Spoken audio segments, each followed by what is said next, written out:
போதை. இந்த வார்த்தைக்கு ரெண்டு பக்கம் இருக்குன்னு சொன்னா நம்புவீங்களா? ஆமா, ஒன்னு நமக்கு நல்லா தெரிஞ்சது, ஆனா இன்னொன்னு அது முற்றிலும் வேற ஒரு உலகம். சரி வாங்க, அந்த ரெண்டு விதமான போதைகள் என்னென்னன்னு நாம இன்னைக்கு கொஞ்சம் விரிவா பார்க்கலாம். சரி, போதைன்னு சொன்ன உடனே உங்க மனசுல என்ன தோணுது? ம் பெரும்பாலும் மது, பார்ட்டி, கொண்டாட்டம் இந்த மாதிரி விஷயங்கள் தானே? ஆனா இதே வார்த்தைக்கு இன்னொரு ஆழமான அர்த்தமும் இருக்குன்னு சொன்னா, ஆமாங்க, அந்த இன்னொரு பக்கத்தையும் நாம கண்டிப்பா தெரிஞ்சுக்கணும் இல்லையா? ஓகே. இப்போ நாம ரெண்டு விதமான போதைகளை பத்தின ஒரு ஆழமான ஒப்பீட்டை தான் பார்க்க போறோம். நாம இதையெல்லாம் எங்கிருந்து சொல்றோம்னு பாத்தீங்கன்னா, டெய்லி டிவைன் டைஜஸ்ட் அப்படிங்கிற ஒரு அற்புதமான புத்தகத்துல இருந்துதான். அது என்ன சொல்லுதுன்னா, போதைங்கிறது ஒரே ஒரு விஷயம் கிடையாது, அதுல ரெண்டு வகை இருக்குன்னு சொல்லுது. வாங்க, இங்கிருந்து தான் நம்மளோட இந்த ஆய்வு தொடங்குது. இப்ப பாருங்க, ரெண்டு வகையா பிரிச்சிருக்கோம்.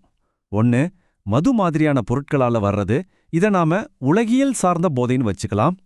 இன்னொன்னு தீவிரமான ஆன்மீக பக்தியால வர்றது. இது தெய்வீகமான ஒரு நிலை.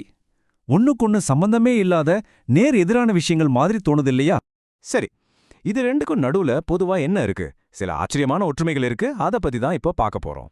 ஒண்ணுக்கு ஒண்ணு சம்பந்தமே இல்லாத மாதிரி இருக்கிற இந்த ரெண்டு அனுபவங்களுக்குள்ள எப்படி ஒரு ஒற்றுமை இருக்க முடியும்னு நீங்க யோசிக்கலாம். ரொம்ப சுவாரஸ்யமான கேள்விதானே இது. வாங்க அதுக்கான பதில பார்க்கலாம். பாருங்க, இந்த ரெண்டு விதமான போதைகள்லயுமே பொதுவா 3 விஷயங்கள் நடக்குமா. முதல்ல ஒரு விதமான புத்துணர்ச்சியும் ஆற்றலும் கிடைக்குது. ரெண்டாவது, நம்மளோட துக்கத்துல இருந்து கொஞ்ச நேரத்துக்கு ஒரு விடுதலை கிடைக்குது. ஆனா மூணாவதா, இதுதான் ரொம்ப முக்கியம், உலக கவலைகளையே சுத்தமா மறந்துடுறோம். ஆச்சரியமா இருக்குல்ல? இந்த மூணுமே ரெண்டுலயுமே நடக்குமா. இதுல அந்த மூணாவதா சொன்னம் பாருங்க, உலக கவலைகளை மறக்கிறது, அது ரொம்ப ரொம்ப முக்கியமான ஒரு விஷயம். நம்மளோட மூல நூல் இத ஒரு பெரும் பேருன்னு சொல்லுது. யோசிச்சு பாருங்க, கவலைகளையே மறக்கிற அந்த நிலை, அது ரெண்டு விதமான போதைகள்லயுமே கிடைக்கிற ஒரு பொதுவான அனுபவமா இருக்கு. இதுவரைக்கும் நாம ஒற்றுமைகளை தான் பார்த்தோம். ஆனா இப்போதான் இந்த ரெண்டு போதைகளோட பாதையும் பிரிய போகுது. இங்கேருந்து தான் ரெண்டும் வேற வேற திசையில பயணிக்க ஆரம்பிக்குது. ஆமா, அந்த 3 பொதுவான விஷயங்களோட இந்த ஒப்பீடு ஒரு முடிவுக்கு வருது. ஆனா இப்பதான் ரொம்ப ரொம்ப முக்கியமான ஒரு தீர்மானமான வேறுபாட நம்ம பார்க்க போறோம். இதுதான் இந்த ரெண்டுக்கும் இருக்கிற அடிப்படை வித்தியாசமே. அப்போ அந்த வேறுபாடு என்ன? அதுதாங்க முக்கியமான பின்விளைவு. இதிலிருந்து நாம கத்துக்க வேண்டிய மிக முக்கியமான பாடம் இதுதான். இப்போ இத நல்லா கவனிங்க. மது போதை இருக்கு இல்லையா, அது தெளிஞ்சதுக்கு அப்புறம் என்ன ஆகுது? உடம்புக்கும் சரி மனசுக்கும் சரி கெடுதலான விளைவுகளை தான் கொடுக்குது. ஆனா அந்த ஆன்மீக போதை, அது ஒருத்தரை இன்னும் தெய்வீகமான நிலைக்கு கொண்டு போகுது. அவங்கள மேம்படுத்துது, தூய்மைப்படுத்துது.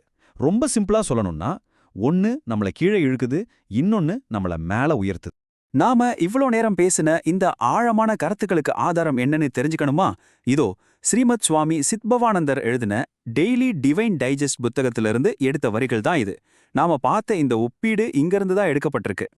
சரி, இந்த முழு கருத்தையும் ரொம்ப அழகான ஒரு கவித்துவமான வரியோட முடிக்கலாம்னு நினைக்கிறேன். ஏன்னா ஆன்மீக போதையோட தன்மையை இதை விட அழகா யாராலையும் சொல்லிட முடியாது. தாயுமானவர் என்ன சொல்றாருன்னு கேளுங்க.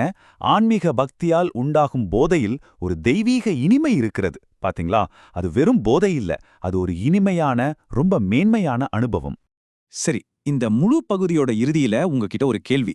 அந்த தெய்வீக இனிமைன்னு சொன்னோமே, அதை உங்க வாழ்க்கையில உருவாக்குற விஷயம் எது?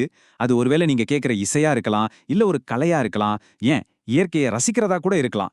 எதுவா இருந்தாலும் சரி, ஒரு நிமிஷம் அதை பத்தி யோசிச்சு பாருங்களேன்.